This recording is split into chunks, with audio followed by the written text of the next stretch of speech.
네, 안녕하십니까. 유영선 목사입니다. 월요일 아침입니다. 네, 한 주간도 아침 묵상을 통해서 말씀 붙들고, 네, 끝까지 승리하시기를 간절히 소원합니다.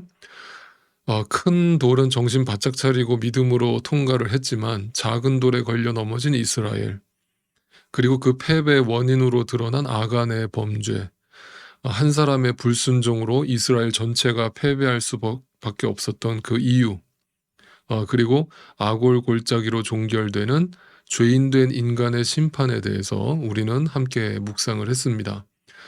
자, 이처럼 여호수아서는 아간의 이야기를 통해서 죄의 실체가 얼마나 무거운 것인지를 분명하게 확인시켜주고, 또 그 죄의 결과가 또한 얼마나 무서운 것인가를 보여주면서 그 죄를 해결할 수 있는 방법은 오직 예수 그리스도밖에 없음을 또한 보여주고 있는 것입니다. 그래서 혹시나 지금도 내 안에 숨겨져 있는 은밀한 죄가 없는지 들여다보고 솔직하게 하나님 앞에 고백하라는 것입니다. 오늘도 내 안에 계신 성령 하나님은 그 은밀한 죄를 그냥 놔두고 하나님의 일을 진행시키지 않으십니다.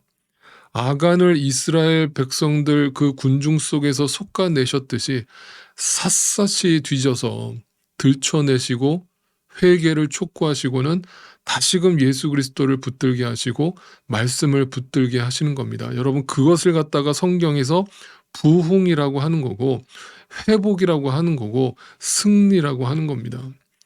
그러므로 회개가 따라오지 않는 부흥은 가짜입니다. 여러분, 그 부흥회 여러분 많이 참석해 보셨죠? 부흥회가 끝나고 왜 내 삶이 그 순간에는 막 은혜를 받아서 뭔가 달라질 것처럼 막 확신이 드는데, 부흥회가 끝나고 나면 며칠 가지 않아서 또다시 예전의 삶으로 돌아가는가? 이유는 하나예요. 네, 회개가 없기 때문이에요. 진정으로 내 삶을 바꾸지 않고는 하나님의 역사는 일어나지 않습니다. 성결하고 거룩한 삶이 따라오지 않고서는, 네, 하나님의 부흥의 역사는 일어나지 않는 것입니다. 그래서 오늘도 하나님은 아간의 범죄 사건을 통해서 우리 안에 있는 그 은밀한 죄, 숨겨져 있는 죄를 다 솎아내신 후에 진심으로 회개한 자에게 다시금 은혜를 베푸시고 그 은혜로서 기회를 주고 계시는 겁니다. 네, 그 은혜의 기회가 다시 이스라엘이 된 나에게 어떻게 허락되는지, 네, 오늘 아침 묵상 한번 시작해 보겠습니다.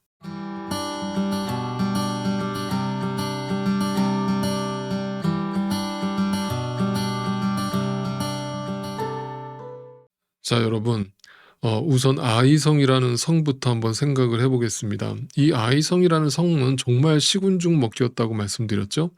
그 성의 규모에 대해서 성경은 뭐라고 말해 주냐면 그 성 전체 인구가 약 12,000명 정도였다라고 얘기를 합니다. 여러분, 12,000명이면 반은 남자고 반은 여자라고 한번 가정을 해 본다면 남자는 대략 6,000명이었다는 얘기죠. 그럼 그중에서 6,000명의 남자 중에서 싸울 수 있는 젊은 남자를 또 추려 보면 대략 2-3,000명이 나오겠죠. 네. 그와 반면에 지금 이스라엘은 전체 인구만 200만에서 약 300만 명입니다. 그중에 군사들만 몇십만 명입니다. 그러니까 그 2-3천 명 되는 군대와 네, 몇십만의 군대가 이게 게임이 됩니까? 그러니까 이스라엘 군대가 자만할 법하죠. 네, 정찰을 갔다 오고 나서 저 아이성은 시군중 먹기입니다. 우리 한 2-3천 명만 보내서 순식간에 점령할 수 있습니다라고 네, 장담을 했던 것입니다. 그런 전쟁에서 대패를 했던 것입니다. 우리의 영적 전쟁도 이와 같다는 것을 여러분 기억하세요. 별거 아니네. 나는 절대로 안 넘어져. 이 정도로 난 안 넘어져. 이 정도로 나는 절대 유혹 안 당해. 그렇게 말하는 순간 넘어지는 겁니다. 성경 말씀에 섰다고 생각하는 자 넘어질까 조심하라. 여러분, 그게 바로 교만인 거죠. 그래서 우리를 과대평가하는 교만이란 결국 이런 결과를 초래하는 것입니다. 그렇게 무참하게 패배한 이스라엘이 다시 하나님 앞에 진심으로 회개를 하고 나서 하나님께 전적인 순종을 다짐한 후에 하나님은 여호수아에게 다시금 아이성을 향해서 진군하라는 명령을 내리셨습니다. 그 명령은 지금까지와는 전혀 다른 명령이었습니다. 말 그대로 전술적인 명령을 내려주십니다. 자, 여리고성 전투 때는 누가 생각해도 황당하기 그지없는 명령을 내려주셔서 이스라엘로 소리 한마디 지르지 못하게 하시더니 이제 아이성 패배 이후에 다시 기회를 허락하시는 하나님은 진짜 군사작전 같은 구체적인 전술을 지시하고 계시는 것을 보게 됩니다. 자, 그 전술 내용이 무엇이었는지 살펴보기 전에 여러분 이걸 기억하십시오. 믿음이라고 하는 것은요, 구체적인 겁니다.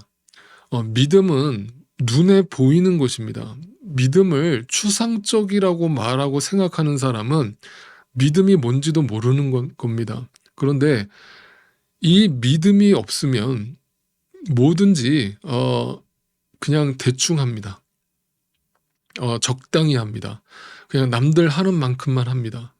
여러분, 아이성 첫 번째 전투에서 왜 실패했는가? 한마디로 뭐예요? 하나님 말씀을 붙들지 않았고 하나님께 순종하지 않았기 때문이지만 그 불신앙이 결국은 대충 하는 걸로 드러났죠. 네, 지금 하나님이 아이성을 치라고 명령하고 있는 그 명령이 얼마나 디테일하고 얼마나 구체적인 거와 그 대조적으로 그들이 실패했을 때 그들의 행동은 한마디로 적당히 해 이거였어요. 네. 야, 뭐 그렇게까지 디테일하게 작전 세우고 말고 할 것도 없어. 그냥 대충 해도 이길 것 같아. 대충 믿어도 돼.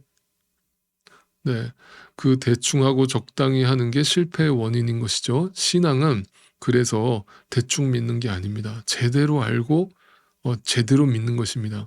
그 믿음의 실제가 얼마나 디테일하게 우리의 삶 속에서 드러나는지 오늘 말씀을 통해서 다시 한번 확인하실 수 있기를 바랍니다. 자, 하나님이 명령하시는 그 구체적이고 디테일한 전술 명령을 이 8장 전체에서 설명해 주고 있는데 이걸 그냥 글로써 읽으면 여러분 잘 이해가 안 가실 거예요. 그래서 제가 오늘 여러분께 그림을 보여드리면서 이 8장에 하나님이 설명하고 계시는 구체적인 전술 내용을 설명드리겠습니다.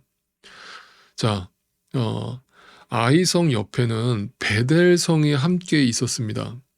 여러분, 아이성과 베델성의 거리 차이는 불과 2.5마일 거리였습니다. 이걸 킬로미터로 하면 약 4km 정도였습니다.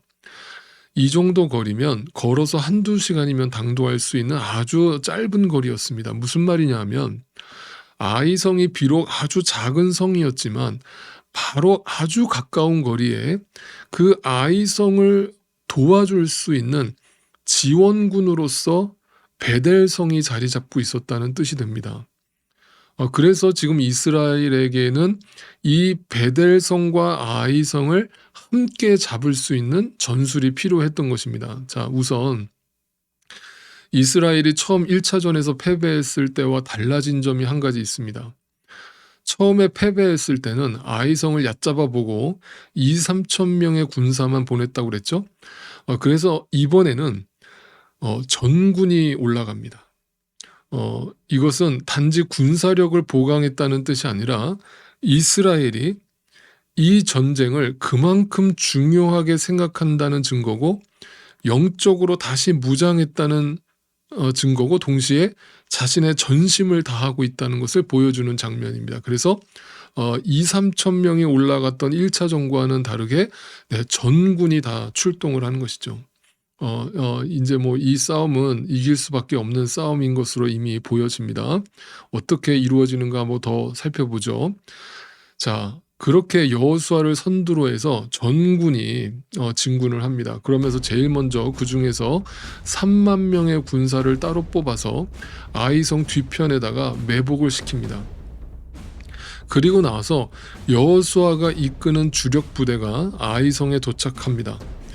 자, 그때 아이성에 있던 그 적군들은 이미 1차전에서 대승을 거뒀기 때문에 기고만장한 상태였죠. 자, 여호수아는 그것을 알고 있었기 때문에 그것을 이용해서 아이성을 진격하는 척하다가 전군 후퇴 명령을 내립니다. 네, 그리고는 느닷없이 도망치는 모양새를 보여줍니다. 이것이 일종의 이제 기만 전술 또는 유인 전술이라고 하죠. 자, 그것을 본 아이성에 있는 적군들은 이렇게 생각했습니다. 야, 1차전 때보다 더 많은 군사가 몰려오길래 살짝 긴장했더니, 야, 쟤네들 사기가 완전 바닥에 떨어졌나 보구나. 바로 그냥 주랭랑을 치네.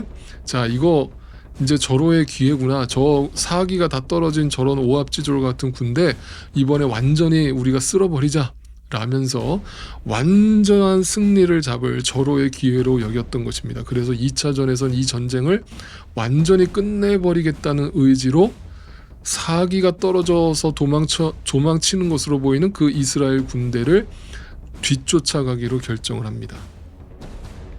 네, 그게 바로 이제 덫에 걸려든 것이죠. 그래서 성을 비우고 전군 출동하라는 명령이 떨어집니다. 그렇게 승리를 확신하며 도망치는 이스라엘을 뒤쫓아갑니다. 바로 그때 아이성 뒤편에 이미 매복시켜 놨던 그 3만 명의 매복 부대가 성이 빈 것을 확인하고 소위 말하는 이제 빈집털이를 하게 되는 것이죠.